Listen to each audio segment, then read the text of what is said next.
Bonjour, bienvenue dans cette vidéo. Aujourd'hui, on va parler de la prise de parole en public pour les coachs parentaux. Je suis Anaïs Severt, je suis psychopraticienne, coach parentale, formatrice, fondatrice de l'Académie des coachs parentaux, une école de formation en ligne pour vous former au métier génial de coach parental accompagnant en parentalité. Alors, aujourd'hui, être coach parental, ça n'est pas, non, ça n'est pas que faire des séances individuelles.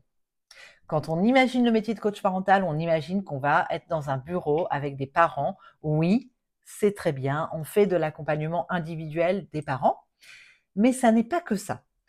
Être coach parental, c'est aussi animer des ateliers de groupe, des groupes de parents, des réunions, participer à des réunions aussi partenariales, participer aussi à des réseaux d'entrepreneurs si on le souhaite, je recommande, et aussi ça peut être faire des conférences.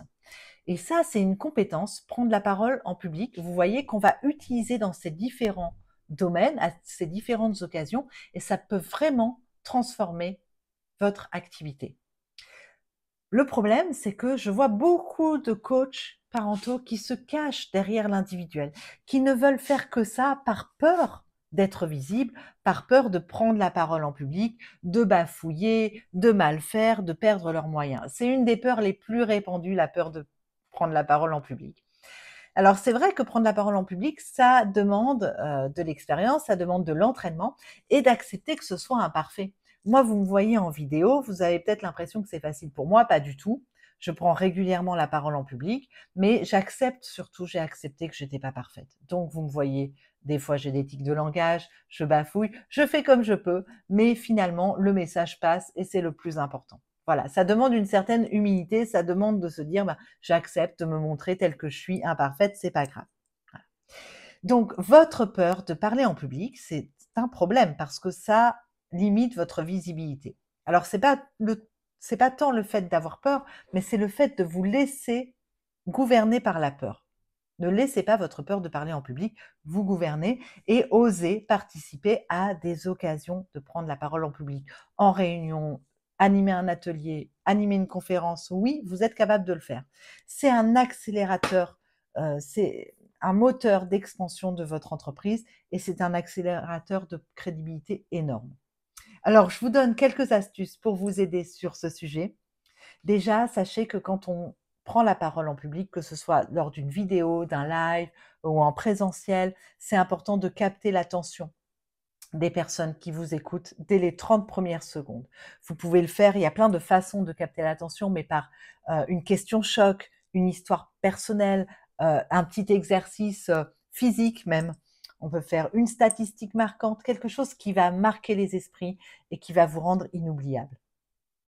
Ensuite, une autre astuce que je voudrais vous donner, et ça, franchement, c'est une astuce en or parce que je vois à quel point ça pose problème à beaucoup de mes élèves, c'est simplifier votre message. Dites-vous, qu'est-ce que j'ai envie de leur raconter et résumer cette idée, enfin, développer cette idée en 3 points clés. 3 clés pour atteindre tel résultat. Si par exemple vous faites un atelier sur les émotions de l'enfant, dites-vous quelle est l'idée majeure avec laquelle je veux que les parents repartent. Et qu'est-ce que je vais transmettre? 3 choses, pas plus. 3 idées clés maximum.